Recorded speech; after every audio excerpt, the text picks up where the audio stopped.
Welcome to episode 4 of the Skills podcast. I'm here with Coach Derek Spinellis from Dickinson College. Welcome, Coach Spinellis, my guy. I appreciate you coming on. Yeah, thanks for having me on. Appreciate it. Of course, of course. Coach Pinellas has quite a track record. He has a lot of experience um, attending and recruiting from camp. So he's been to pretty much, I'm looking at the list right now, pretty much every camp that I've ever heard of as a player. You've been there. You've run some camps. So Hoop Group Elite camps, Ivy League Elite camps, Patriot League Elite camps, Roy Williams basketball camp, Mike Krzyzewski basketball camp, all academic camps, NYC academic elite camps, all that kind of stuff. So this is, I think, a great opportunity to talk about recruiting, which is something that we haven't talked about in past episodes. So I'm really excited about that. And for anyone who's watching on YouTube, I'm gonna share my screen for a second and take a look at Coach Spinellis's recruiting resume, which I received his permission to do. Just because I think it's really amazing the way he's been able to highlight talent, foster talent, and turn high school players into high performing college players. So, I mean, you can see he's got one, two, three, four, five, six, seven, eight all conference players that he highlighted from high school and, obviously fostered their talents and they became really high impact players. So it's just incredible to see, and I'm looking forward to hearing about that process and maybe we can provide some guidance to parents and kids who are looking to make the jump to college and help them, get recruited and play at a high level. Yeah, I mean, first of all, I can't take all the credit for all those recruits. Obviously, as someone who is looking to get head coach jobs or Division One assistant jobs, like it is your job and resumes to highlight and stuff like that. But the biggest thing at Dickinson now and at Wesley in the past, and then when I worked for Max Sass back at Pratt, like the process has always been I'm kind of the Andy Pettit for New York Yankees fans. I'm the starter. I go 8 innings, and then we go to all these different events. We keep databases through Google Sheets. We have notes on each kid. We have rankings on each kid. We have every piece of information on each kid under the sun.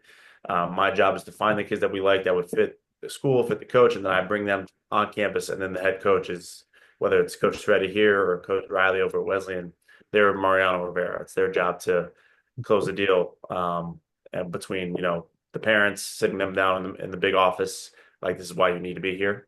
But and the other piece, the other people out that get most of the credit in the recruiting resume is the players themselves. Like all of them, they worked their tails off. They went to schools that were good fits for them. They went to programs with coaches that were good fits for their learning style and their playing style, which is huge. Like you see at the Division One level all the time, kids are choosing levels or chasing levels for clout or for the tweet.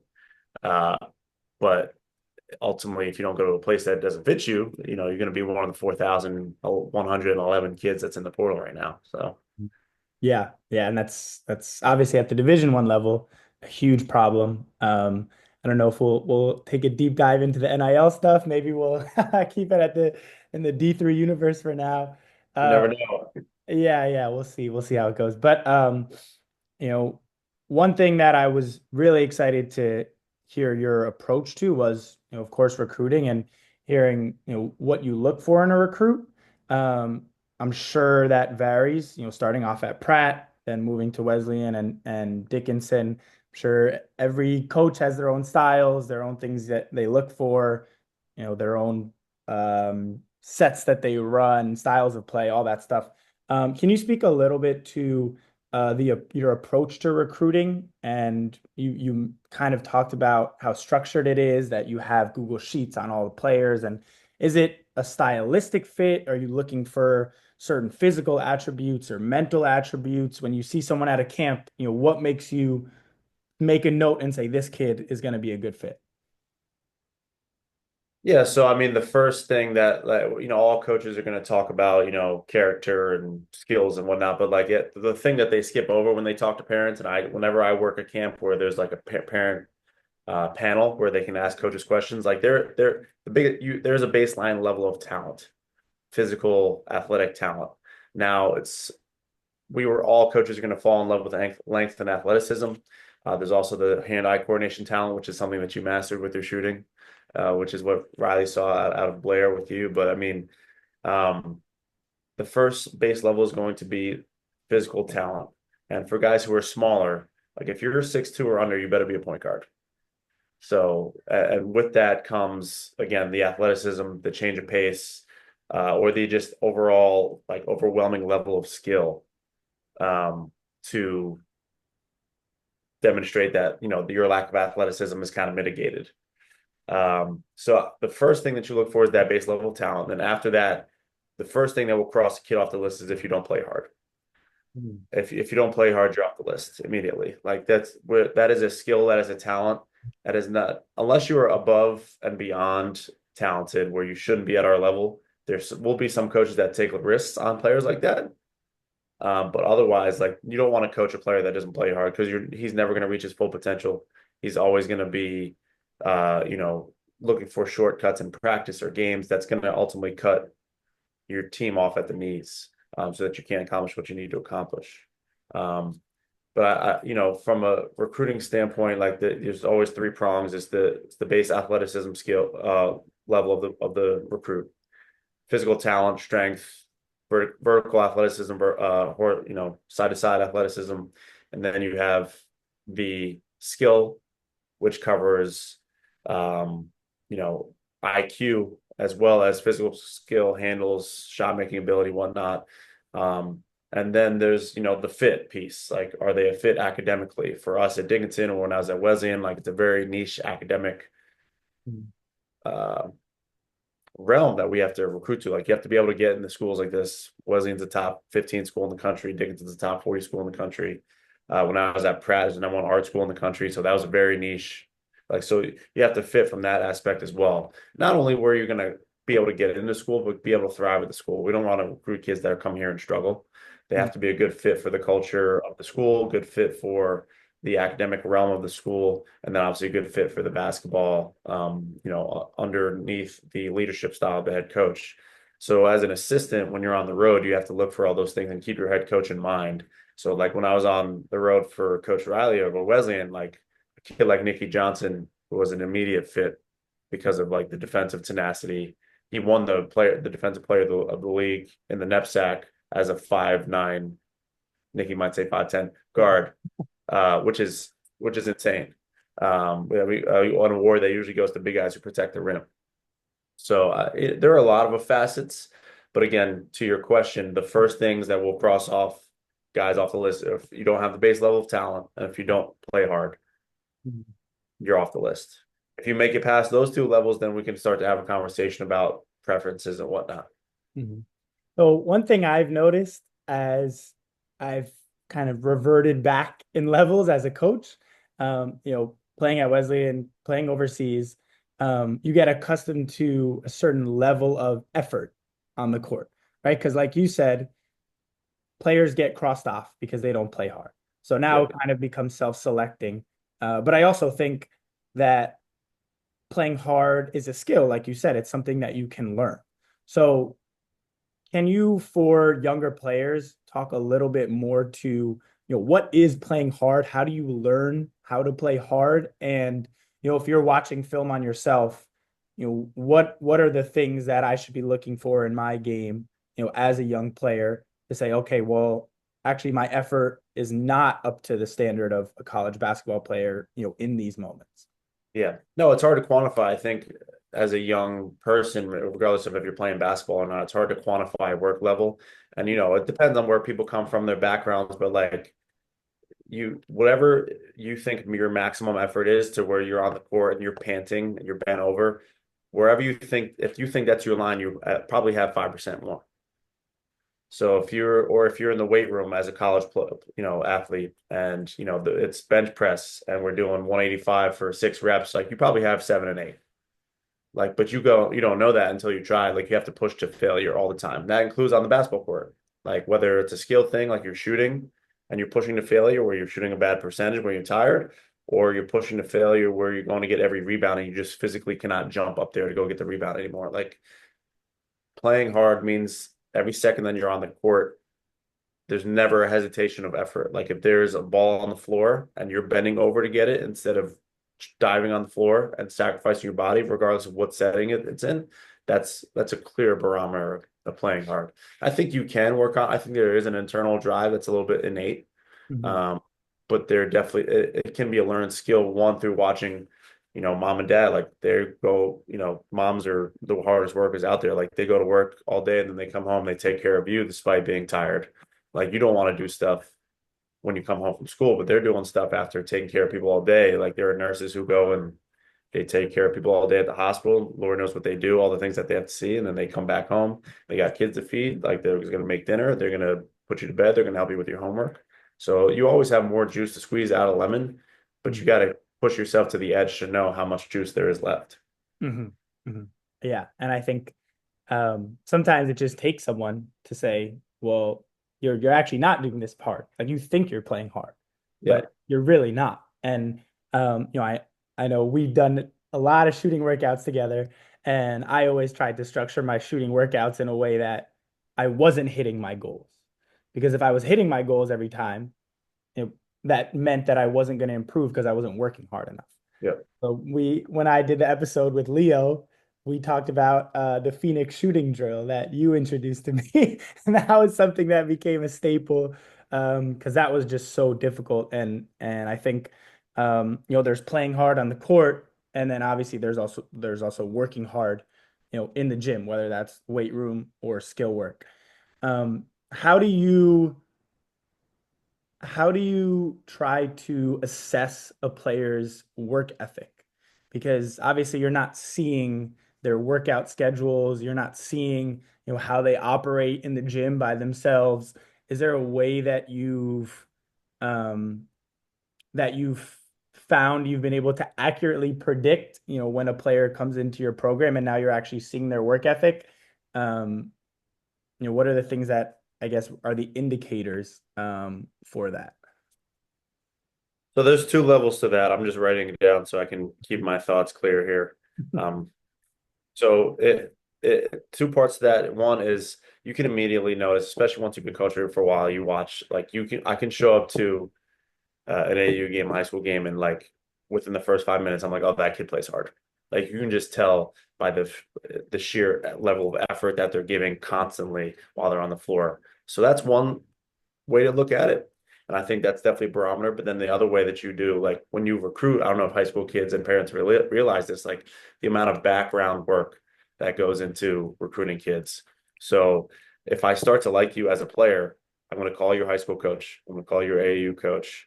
I'm going to call other coaches, like in your high school conference. I'm going to call opposing coaches.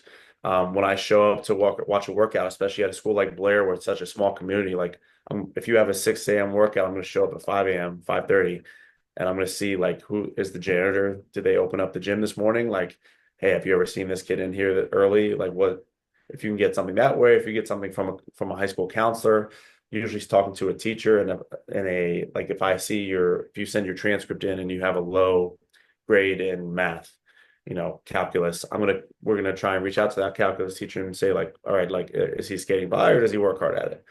So I think all the background work kind of cements what you can see with your eyes when you watch them in person. But you'd be surprised once you start to watch it constantly. And if you watch a lot of basketball every day, you'll see the guys who play hard right away. Like, it'll pop off the page. Mhm. That definitely makes sense. And um, all the stuff that you're kind of referencing there reminds me of one of the Rileyisms. Coach Riley would always say, how you do anything is how you do everything. So for young players who think, oh, ball is life, right? Academics don't matter. Well, if you have an assistant coach who's going the extra mile and trying to recruit you, they see your transcript and they go to that teacher and they say, well, they're not really a hard worker. That does have an impact, right? All of those things matter because it's about, how do you approach um, anything that you do and almost like the integrity you have as a person, it seems like.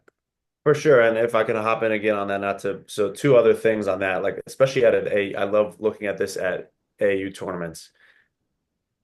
How hard do you warm up? That's one thing. Like, and Coach Riley loves looking at this.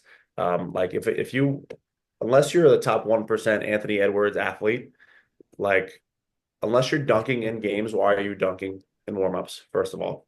Second of all, if you're not going hard and challenging your shots like game rhythm, game speed, shots from three and layup lines or whatever, that's a red flag. Like if you just, unless you mosey through warmups and then you come out and dominate the game, that's another thing. But most kids don't do that. You have to get loose. Two, I love to watch how kids interact with their parents Mhm. or whoever brought them to the game.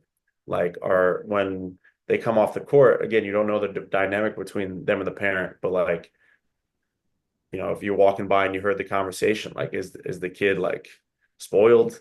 Like, are they thankful that their parent is giving all this time, money, and energy to be there and support them? Like, how many kids wish their parents were at these AAU events and then you were not very grateful that your parent is at, like, so to your point about your integrity as a person, like that, I was watching the Court of Gold Mhm. recently. And Kevin Durant, he has his faults as a human, of course, but he talked about how he judges people as human beings based on how they are on the basketball court.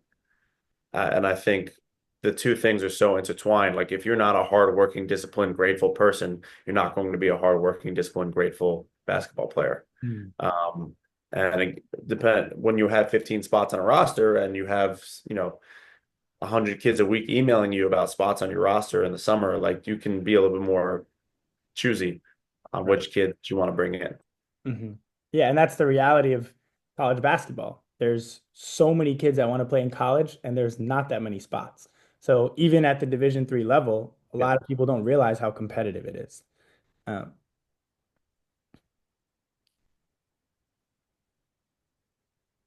Good. Come back. Yeah. Um, It, yeah. it, it's 2% of high school seniors that play in college, regardless of level.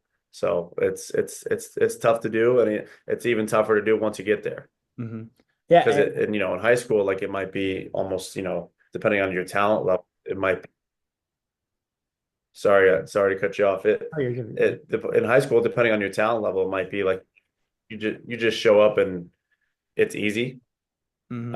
So it's kind of a release for you from school and everything. When you show up in basketball, like from yourself, like if you could have been the best player in high school, when you show up to D3 here at Dickinson, everyone was the best player on their high school team. So Hmm. now basketball might be a stressor for you.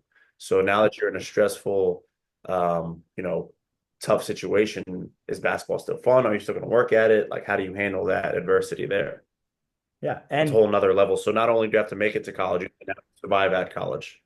yeah, and if you're one of those kids like you mentioned that is not grateful or spoiled or doesn't have the mental toughness to fight through adversity, then you're not going to rise to the occasion. And that's why someone like Coach Pinellas is going to say, "Look, I've got 200 kids emailing me about 4 spots, you know, if this person doesn't have the mental toughness that's required to play at the next level, that's an easy way to just mark them off and make my job easier because I'm not going to make myself crazy trying to give someone something that they're not going to be grateful for or they're not going to take the opportunity because they feel like everything's been given to them up to this point, which a lot of kids have because high school basketball, it's not nearly as competitive as any level of college basketball. Yeah, no, absolutely. And the there are some hurdles at the Division III level that you have to cross. Again, like we talked about the academic level, there's Hmm. the financial piece. Now, Wesleyan and Dickinson, like very fortunate that we meet full need. So kids of lower income, like we can help cover you. But either way, someone's going to be your parents or the government is going to be paying for you to go to school.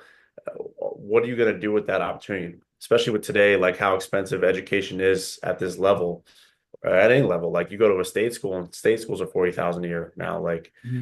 um, the return on investment is such a big thing. The return on investment is not only the kind of job that you're going to get and how much money you're getting it out of high school. I'm sorry, out of college, but also like the return on investment in time and sweat equity, and the kind of person that you develop into. So if you go to these places for the next 4 years, like how am I getting the most?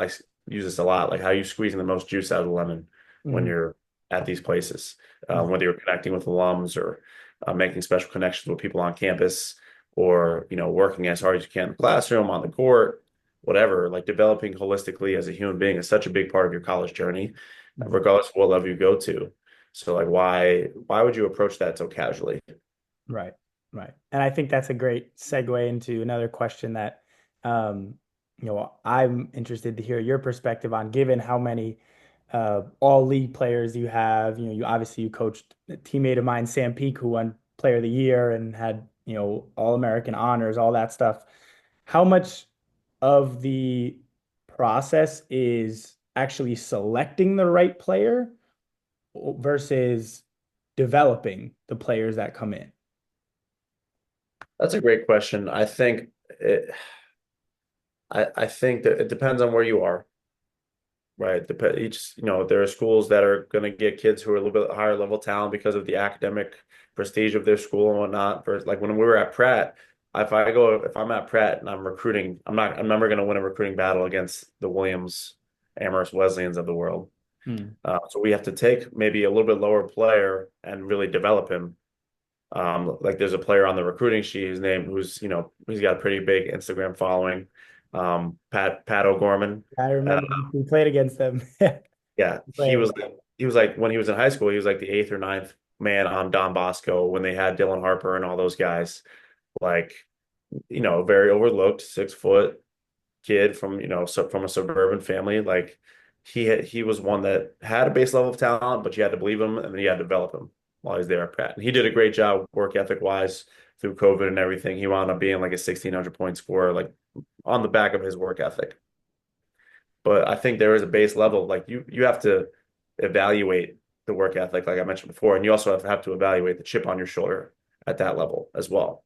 Same thing here at Dickinson or at Wesleyan. Like there's kids with Division 1 level talent on those rosters, but are they Division 1 level talent and they're at Division 3 because a lack of work ethic or a lack of want to, or are they on the Division 3 roster because of lack of exposure? So you have to kind of work your way through that issue. And I think you can figure out how hard a kid works. But then so much of the development, regardless of what level you go to, is the work ethic that you have, like you mentioned before with Sam. Like Sam was a good recruit coming out of high school, but then all the work that he did, um, playing 3-on-3 with coaches after practice his freshman year, all the extra shooting that he did, all the extra training that he did, that's a huge piece of his development. And the other aspect of development that people really overlook is like the mental aspect, which is I think you always did a good job of, as a player, is watching the film and asking for coaches for clips of yourself making mistakes so I can see like how I can improve this area. All right, but also getting clips of stuff that I do really well. It's like, oh well, I would do this really well if I was my opponent. How would I try and take this away? That way that you can have a counter for the counter. Hmm. Um, I think it's so hard to parse out whether it's a chicken or the egg situation. Is it you know the kid that you recruit or how hard they work? Part of it is you have to meet in the middle. Hmm. Yeah, definitely. And like you said, a place like Wesleyan, I played with a bunch of guys that probably were D1 players and for whatever reason slipped through the cracks. Either they were late bloomers or, they didn't have the athletic intangibles that would have bumped them up to get recruited to the Division 1 level. But by the time those guys are juniors and seniors, you put them on a court with, 8 other Division 1 guys and you can't tell the difference. Yeah, I mean, yeah, you see it all the time with especially with the transfer portal right now. Like there's kids transferring out from D3 and D2 up to Division 1, and we always talk about in the recruiting process when we're recruiting kids. Like we at Dickinson and Wesleyan, same thing. Like we're not recruiting, essentially recruiting against each other, but also recruiting against the Ivy and the Patriot League, and Mm. like hoping that someone makes a mistake. Like there's the all shucks kid that we always talk about. Like that we want coaches to be like, man, shit, did I? did I miss by not taking that kid by his junior, senior year? And you're like, yeah, you missed. But that point, obviously, he's so loyal to the program and everything that he wound up being a D3 All-American and having a great experience. Like that's a huge, like that is how D3 programs become nationally relevant is through getting kids like that. Hmm. I Hmm. think if Nikki wasn't during COVID, like I think there were definitely like lower level Division I programs that would have taken a chance on him despite his size. So just because he has such unique athletic ability in terms of his low center of gravity, his ability to change direction, and also just his defensive instincts. The Hmm. amount of steals that he gets on dude spin moves is insane. Yeah. But you can't tell that unless you watch the kid, and the kid you couldn't watch the kid because it was COVID and stuff was shut down. So Right. And that's a big part of, like you said, being a great D3 recruiter. It's figuring out who are the guys that are going to slip through the cracks and how do we get to them, create that loyalty, and then, you know, create an environment where they just love being there, yeah, right? And obviously that's important for every player, but especially if you want to win, you got to make sure those really talented players, want to stay there. I remember this was before that. This was before you made your way to Wesleyan, but we had a kid, Austin Hutcherson, who was just an incredible talent. I played against him when I was at prep school. He went to one of my rival schools, and he was like 6'6", 6'7", athletic point guard, could shoot from deep, and it was like he didn't really have that many holes in his game, at least offensively. And for whatever reason, he happened to slip through the cracks, went to Wesleyan, and then after his sophomore year, was just so dominant. He transferred up to Illinois, that was the number one ranked team in the country of all three levels a year later. So, there are guys like that. And I think chances are if he went that route initially, he may not have developed into that player. So, for the younger players who are all obsessed with D1, I think it's an important thing to harp on that, just like you said, coach, going to the right place where you're going to find that sense of community, you're going to be able to develop, you're going to have the space to grow into the player and the person that you can be. It's a really important choice because college is a full scale experience, right? There's a lot of elements that are outside of basketball that players and parents, I think, overlook a lot of the time. yeah, absolutely. And one other piece about Hutch too, like obviously a tremendous player. He got to develop at Wesleyan because he played right away, to your point.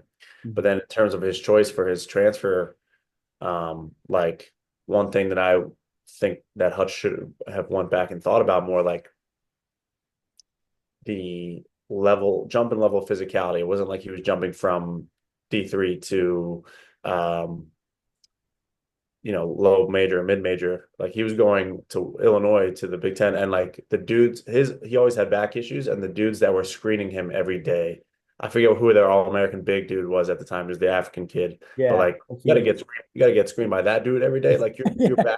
your back is not gonna feel good. So Yeah. setting yourself to again, even when you transfer, like we're recruiting transfers now. Some of the players on my recruiting resume are transfers. Like your second destination has to be a fit as well. Hmm. Hmm. Is that a different process, recruiting transfers versus high school players? Yeah, absolutely. Especially now. I mean, it's such a wild west, but like, so the couple transfers on our list, David Petrusev, who was a transfer from an NAIA school, like his was very circumstantial because his brother had got drafted by the Sixers at the time. Philip Petrusev, who's it was a first team All American and Conference Player of the Year at Gonzaga. And then Mm. if you watch he makes a lot of appearances in the Olympics documentary on Netflix. Oh, But so his brother got drafted to the Sixers, so he wanted to be somewhere around Philadelphia, and he wanted to be somewhere high academic because you know he's going to be kind of like the business handler of that family. Whereas our other kid that transferred, um, name was Nate Ogbu. He transferred as a grad transfer here from Dartmouth. I got to know Nate again working all these camps his freshman and sophomore year working camps at Dartmouth. And just we stayed in touch through Instagram kind of over the years. And then when he hit the transfer portal, coming out of his senior year, um, I hit him up because I knew that he didn't play much at Dartmouth. He didn't get the opportunity. So I hit him up. I was like, hey, like, what are you looking for? And because of that relationship that we had, mm. just happened to be a fit. So I think it's a lot of it is like the relationships that have been built in the past that kind of resurface, or everything's got to be super circumstantial at this level, at least. Obviously, at the Division 1 level, it's all about how much how much money can you pay me? But Right. again, I think kids who are doing the NIL stuff, like you do want to look for that money, but you also have to look for a combination of money and fit. Hmm. Like if you're just putting yourself in the money, then you're just going to wind up going to four different places. We are kind of lose the experience piece of college as well with that. So I think you got to find a balance. It's great that guys are getting paid, but you got to find all the things that fit you for the next 40 years, not just the next four. Hmm. Yeah, 100%. And I think um, the biggest issue right now with all the hopping around is just the lack of development. Like players are, I think, taking a short-sighted view, and I think they should be compensated because they're generating so much revenue. Like college athletics, it's a huge industry, and the players have not been compensated up until recently. So I do think they're entitled to it. But I also think as a player, you need to be investing in your future. So if you are offered $1 million to go to an ACC school where you're going to be, the sixth man, and it's maybe not a great fit, and you're not really sure what the plan is from there, like you could take that $1 million, but maybe if you get 100K or 150K from a mid-major and you can develop over 4 years and then have a 10-year NBA career, that to me sounds a lot better than, the one and then jump somewhere else and then jump somewhere else. Because it's hard to develop in an environment where there's not a lot of consistency, which I think, in terms of development, the players that I work with, I do my best to create consistency because, that's the only way to improve, right? If you don't have a routine, if you don't have consistency in terms of your workout schedule, coaches, the type of offense you're running, it's hard to really understand yourself because you're not doing the same things over and over. Everything is changing, and it's also, on the court, it's hard to understand the intricacies of how actions layer on top of each other and how to read the defense and how scouts change from game to game, right? It's very different when you're put in a new program, every single year. Yeah, absolutely. And it's also the adversity piece. Like the top half of the transfer portal, all those kids are going in because they're probably spoken for before they get in the transfer portal. Mm. But they're going in there. Contact. They, It's they, got they, contact tag now. they know that they're going to go in somewhere and get money, but the bottom half of the transfer portal, the dudes who are on the bottom half of these Division 1 rosters, and they're like, "Oh, I'm not getting a fair shake, so I'm going to leave." Some of that might be true. Like there are definitely coaches who are not handling things the right way, but some of that is just like um, uh, a lack of wanting to face adversity, face the challenge. Like if you don't know how to face adversity individually, you're never going to be able to contribute to a team that wants to win. Like you look at Florida, they were down how much to Houston, like that's adversity that you have to face. Like if I'm coaching a group of dudes and I know one dude does not handle adversity well, I'm not putting him in the game if we're down, whatever, because I need to know that dudes are mentally tough that they can fight through that. And we're with all this changing, like there's kids who change high schools 4 times and then colleges 4 times. Like there is 100% like coach's first thought when I hear that if the kid is transferred 4 times in high school, I'm like, why is he? My first instinct is that he like doesn't like to be coached. Like Mhm. now again, could all four high school coaches be shitty? Maybe. But like also if they're coming from storied programs where coaches have won a lot, like there's gonna be 100% doubt in my mind that like, hey, there's something off here. Again, that's a part of the recruiting process as well. We look at that. And again, if you've been to four high schools, we're calling all four high school coaches. So you better keep a good relationship with them. Yeah.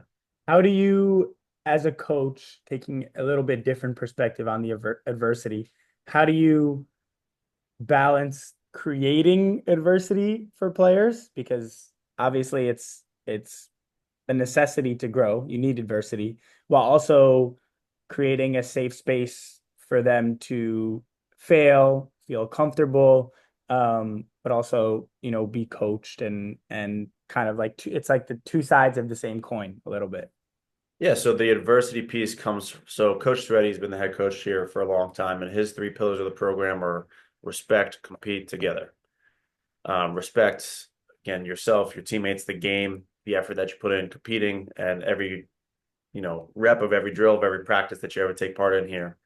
And then the together piece, like the shared sacrifice that it takes to win, right? So if we evaluate you on one of those three things, we can push you and make you face adversity in those three things. Whereas the more coaching piece comes from the teaching part, where it comes from a read that you have to make in pick and roll, or executing a play, or skill development that you do a lot of work with guys. Like I think it's a lot easier to push guys through adversity in that like effort, intention, selflessness piece than it is to push guys in the skill piece because like that's unreasonable. You can't get mad at guys for not making shots. Like they're trying to make the shot. They're not trying to miss the shot. But you can get guys that, in fall conditioning used to do stuff at Wesleyan. Like if guys are dogging it and not pushing to the max, like that's where you can really coach guys up and make them face adversity. I think the level of adversity you can put in as a coach also depends on what kind of team you have. Are you very old and senior and junior laden where you have really good leadership and you can be a little bit of an asshole and then your leadership can come behind you and like, hey, like that's okay. We're gonna bounce back from this? Or are you young and like you need to be a little bit more, handle with the gloves on? I think that it's all contextual. But most of the adversity that you can put teams through, you're going to pick a practice at each phase of the season where like you're going to push and you're going to bust the guy's balls, whether it's a running drill or something where they're going to fail a few times. You're going to put that into practice just so they could face that adversity. And then for a team like Wesleyan, where they were undefeated during the regular season, like you have to introduce the adversity like that because you're not going to get it in games. Whereas with other teams, they might naturally get that adversity early on in the season because you're going to lose a game that you shouldn't. And then how do we bounce back? And the adversity is all about the response. Another one of the Riley-isms that I love and I live by since learning it from him, like the E plus R equals O. I'm sure you've heard that a Kind of million break that times. one down for the listeners. Yeah, so and it applies to basketball, applies to life, but E plus R equals O is basically the equation for life. Like regardless of what you're doing, there's always going to be an event that probably happens to you because control is an illusion. So something is going to happen to you, whether it's, in life with your family, in basketball, in school, whatever. So say, for example, um, you're going into halftime, the other team has the ball. There's 3 seconds left, and they throw up a heave from half court, and it banks in. That's the event. So the R is your response. How are you going to respond?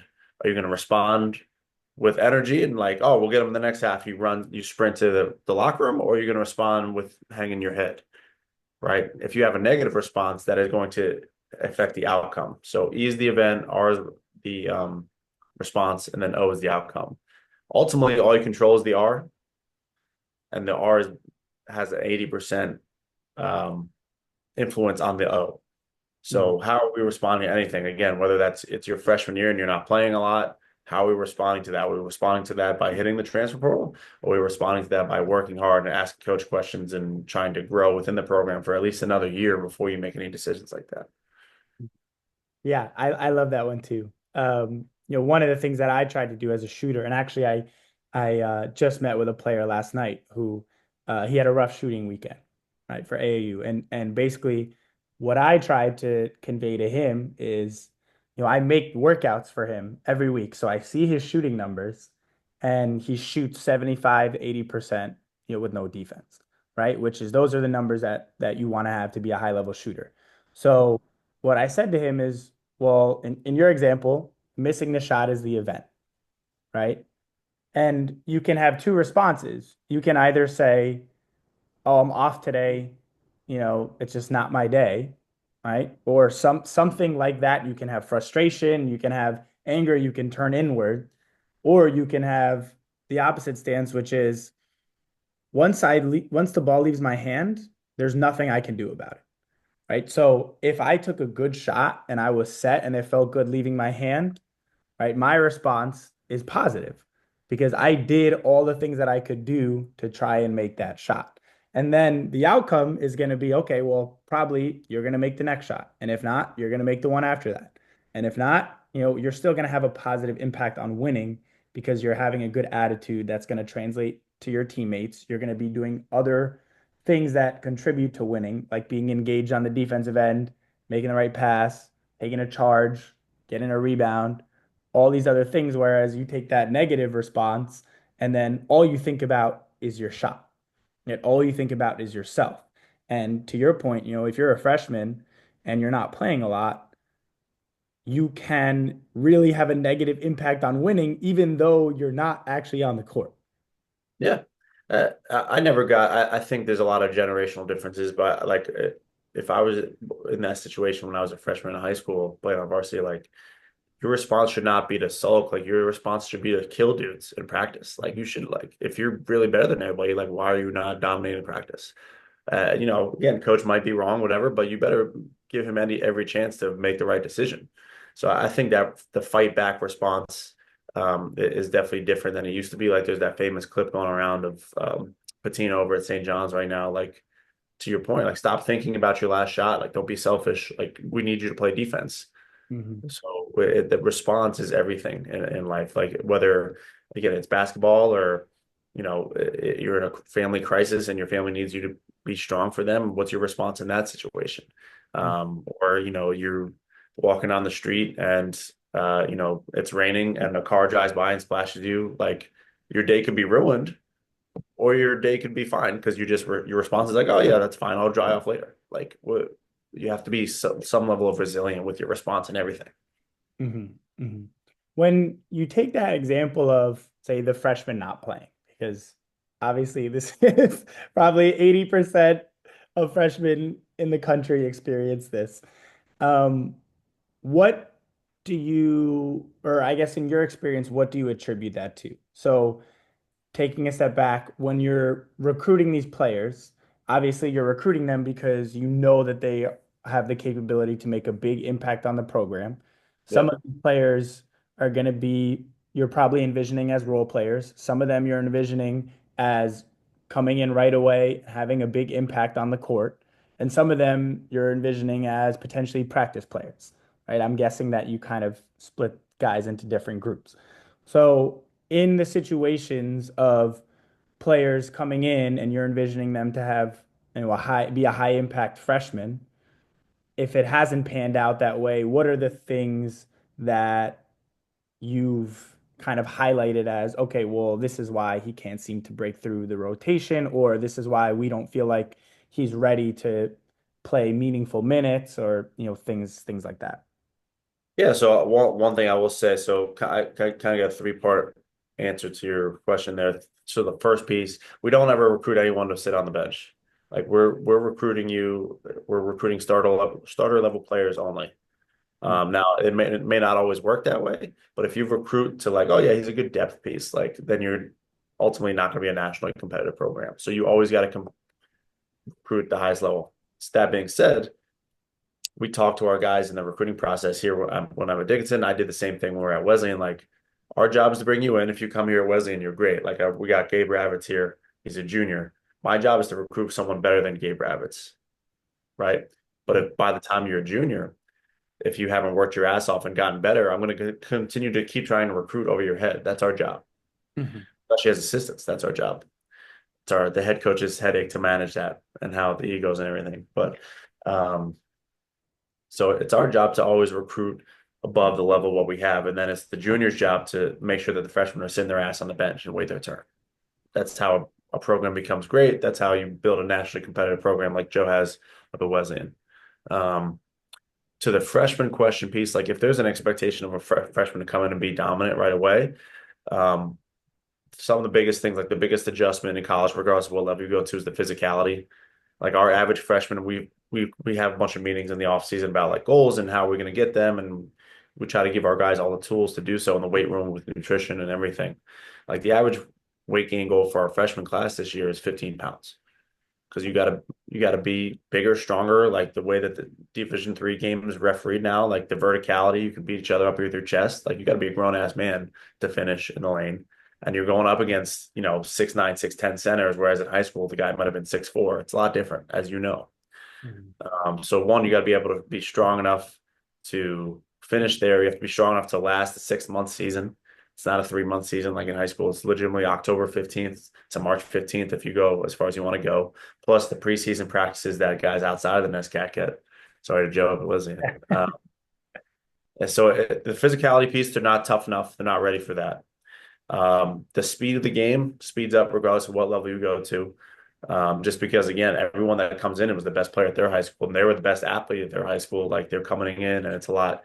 And the length that you deal with, like if you're a 6 foot point guard, you might be super skilled and see the game great, but passes that you were making against 6'3" and 6'4" wingspan guys were easier versus when you have Jackson Cormier, who's Wesleyan, and he's 6'4", but his wingspan is 6'9". Like it's a little bit, those passing lanes are shorter and Mhm. smaller. So the physicality difference, the speed difference, the IQ difference, especially depending if you're coming from a prep school like Blair, might be a little bit higher because coaches do a really good job. Versus if you're a really talented public school kid, we bring you in like I don't know what the level of coaching that was that you were getting. We probably have to bring you in as a freshman to reset a lot of your habits. Talk about new terminology, new levels of basketball. Like, are we playing multiple defenses? Can you switch on a dime like that, or do you have to learn that? So I think there are multiple facets that will keep a freshman off the court. But I would say if you're a super offensively talented freshman, the big thing that's going to keep you off the coach for Coach Soretti, off the court for Coach Soretti or Coach Riley. One, can you play defense at this level? If you can play defense level, you have a chance, freshman. And then two, are you physically tough enough, mentally tough enough to handle it? Um, and if you can cross those two, if you can check those two boxes, you're gonna give yourself a good chance. Mhm. Nice. I I would always joke about with the guys at Wesley in that when we see the freshmen come in and they're playing great in pickup, making all these shots, we're like, all right, that's nice, but when stuff really starts, and we start going hard, can you actually play defense? Right? Because when we were upperclassmen, right, we had me, I'm at the time I'm 6'4", probably 205, Yeah. 210. Preston was 6'5", maybe not as big, but still 6'5", long arms, probably Yeah. 190. Shaq's, Preston, yeah, Preston's wing. I mean, he was 6'6" and probably had a 6'8" wingspan, 6'9" wingspan. So yeah, Shaq 6'5", 6'6", almost 230, yeah, 225. Right. So we were posting all our guards. Right. So, we're backing them down. And if you're a freshman and you're not prepared for that physicality, right, that's easy work every time. And there's a lot of players, especially at the D3 level, you have those big guards, and a lot of teams post their guards. And if you can't guard that as an 18-year-old who's trying to, push a 22-year-old out of the post, that makes it hard to break into the rotation. So that's definitely I think a baseline requirement probably.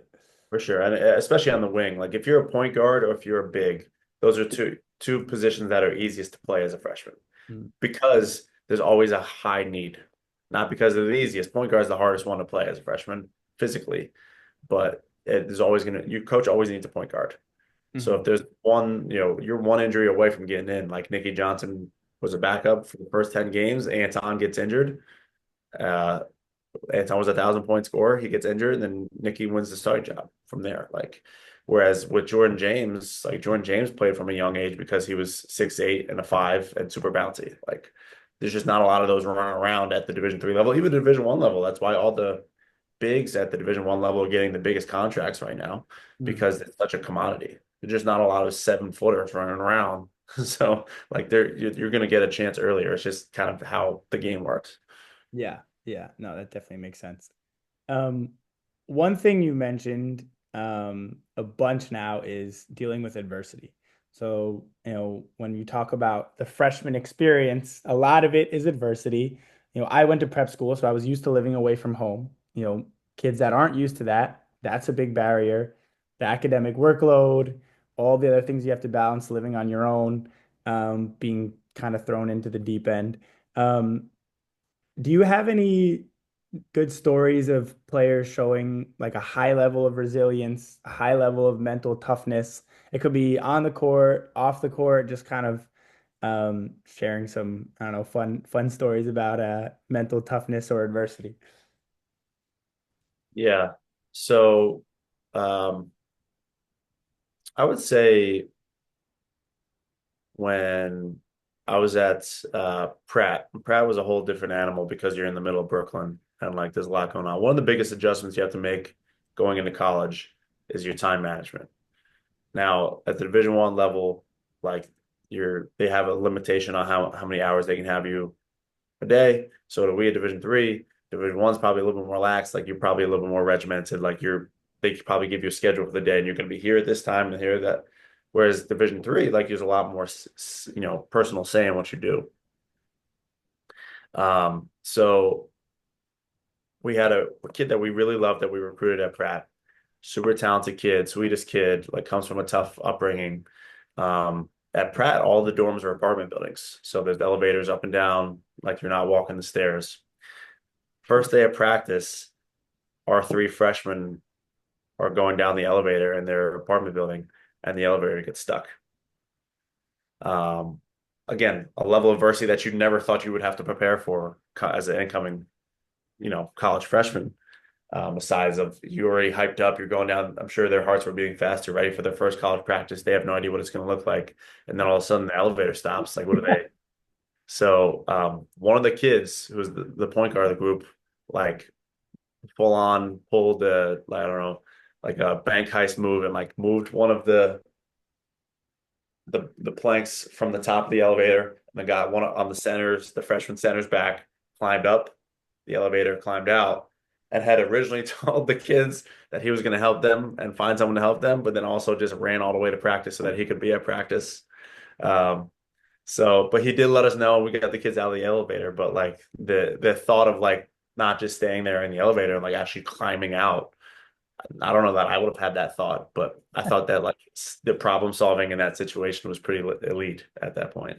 Yeah, that's pretty good. I don't know if that's super team first to leave to leave the Yeah, guy no, all the way. no, it was not super team first. We we uh we had to have some discussions about that, but that's something that you have to learn as a freshman as well. Yeah, yeah. The, No, the of team course.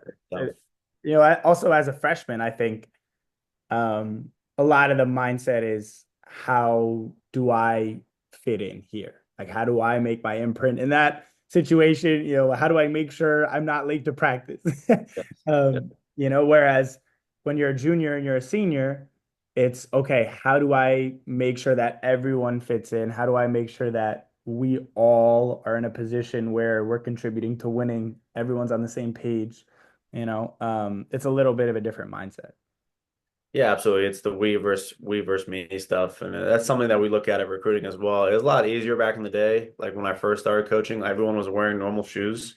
So if a kid was wearing like highlighter pink shoes, one of the biggest Joe Rileyisms, Max Sassisms is like, oh, those are me first shoes. Like we're not recruiting that kid. He's wearing me first shoes. But now everyone's wearing those shoes. So like, how do you tell the difference? But that is to your point, one of the biggest adjustments that you make throughout your college career is learning more about we and less about me. And sometimes if you're coming from a Blair, if you're coming from an elite prep school like Perkiomen or something like that, the coaches do a good job of starting you on that journey, but you have to continue through that journey. Part of that is your maturation. Like if you're an 18 or 19-year-old freshman, you might be a 23 or 24-year-old senior. Like you're at very different points of your mental capacity. Your frontal lobe is much more developed at that point. So your perspective is different on those things as well. Mhm. How much does that school itself play a role in how you're evaluating a recruit, like the school that they're coming from? Um, it's a huge factor. Do we know the high school coach? Do we have a good opinion of him? Do we have a bad opinion of him? Like, is he so if we have a bad opinion of him, is the kid excelling despite this coach? Like, that's actually probably a plus. But if we know the coach and we trust the coach, and the coach comes back and says, "Yeah, like super talented, doesn't work that hard in practice," we're going to trust um his word on that. And then in terms of the school itself, like 100%. We know going into it, if we recruit a kid from the knapsack or from a school like Blair or Hun, if they're away from home, like you said, like you've learned that lesson already. You already know how to feed yourself a little bit. You already know how to do your own laundry and handle that. Like you've been away from home from mom and dad. So that is 100% an advantage.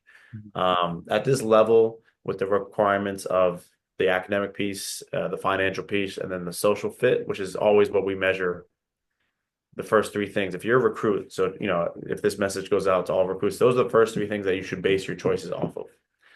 If you go to a school, social fit, if you go to a school and you feel comfortable on campus, you can see yourself there. It's great.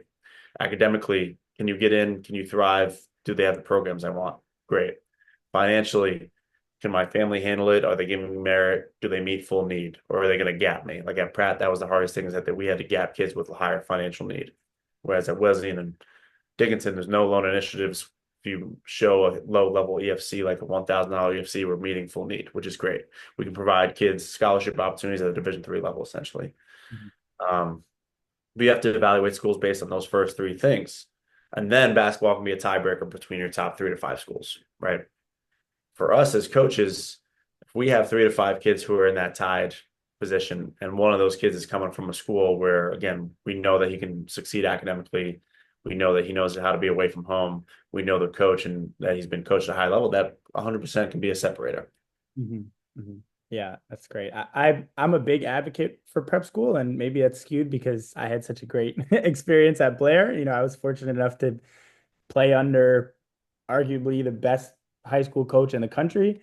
And an environment that they really foster development and prioritize basketball, which is something that I needed. But a lot of kids don't necessarily have that opportunity, and spots are finite, and those schools are expensive. Um, and I think there are other ways to stand out. You attend all of these camps, so you're still getting exposed to those kids. But definitely, if you can make your way to a prep school and you're committed to playing at a high level, I think that's a big value add. For sure, you have to be careful, like what you're going to prep school to do what. Like we talked, there's a bunch of kids who were in the NEPSAC this past year who were 2025s, and then they prep or reclass. Like there's a kid who specifically, you know, could have just he would could have been a commit to Williams, and he's a 6'5" suburban like shoot first wing. Mhm. Like he's gonna prep to do what? Like if your intention is to prep to develop as a human being and to sure, that's great.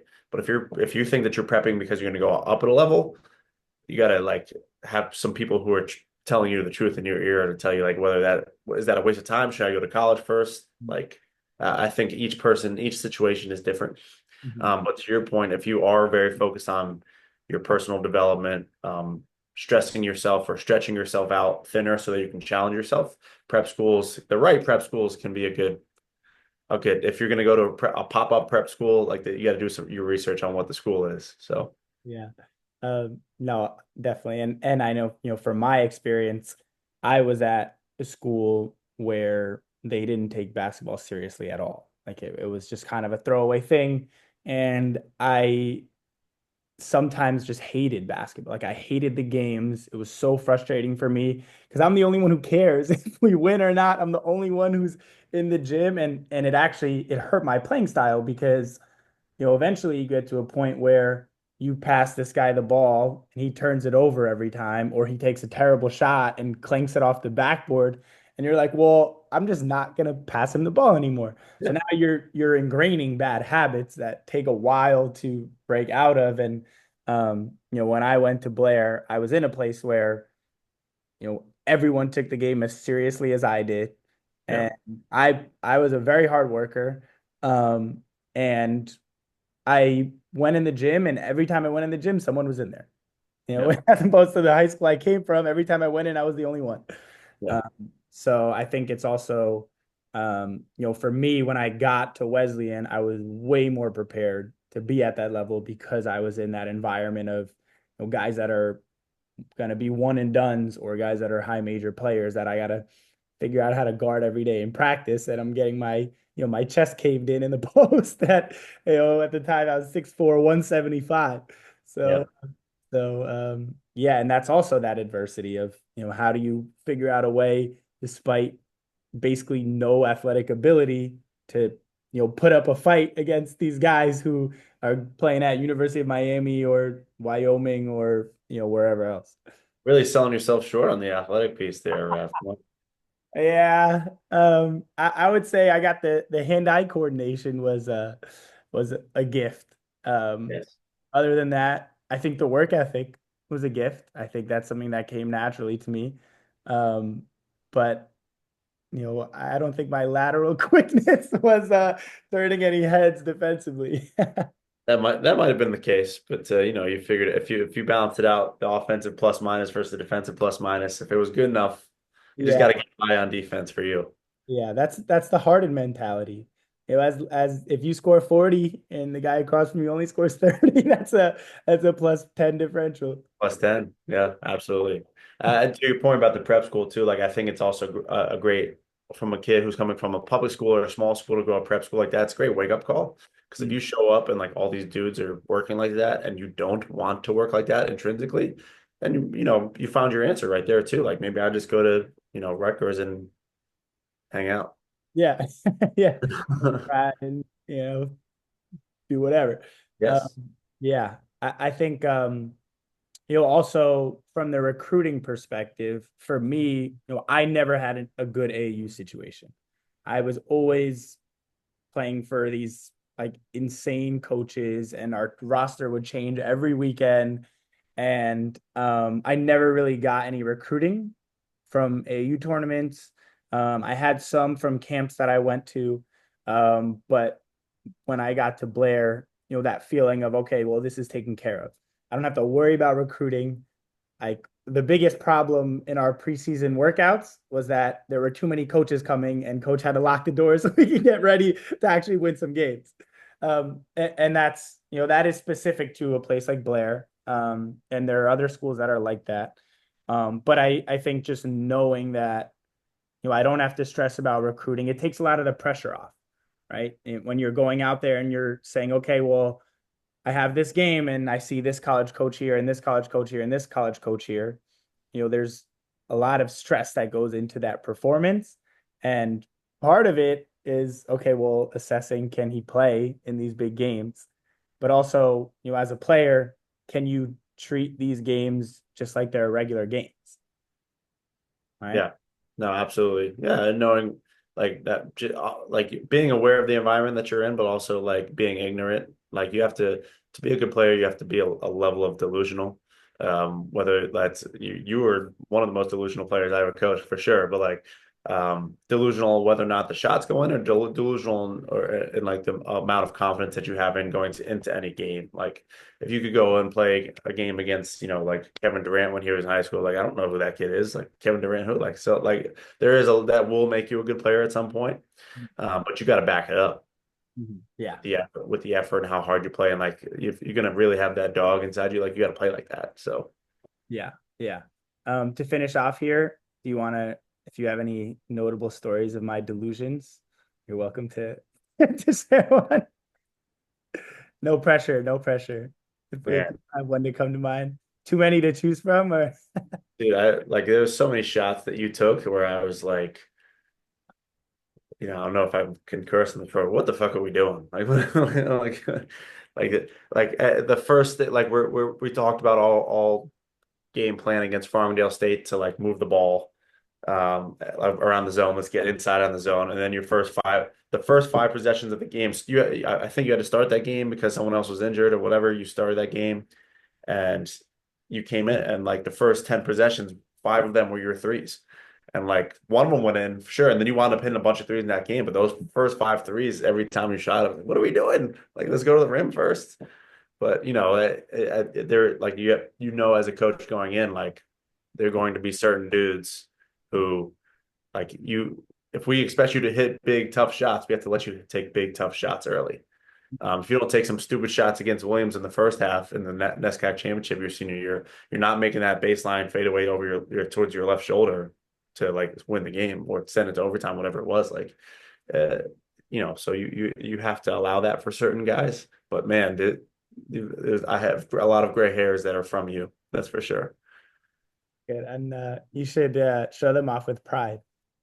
Yeah, right. No, I'm gonna have to get myself a Just for Men and just I gotta keep looking young for other reasons. So Awesome, awesome. Yeah, well, thank you for sharing that. I think delusion's a good quality in a shooter at times if you can manage it correctly. I think like the end of my career, I learned how to manage that in the right way.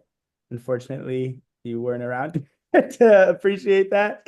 But that's something that I work on with a lot of my players, trying to almost create that delusion of like every shot's going in. because you have to have it. Otherwise, you're not going to be, a high level shooter. for Um, sure.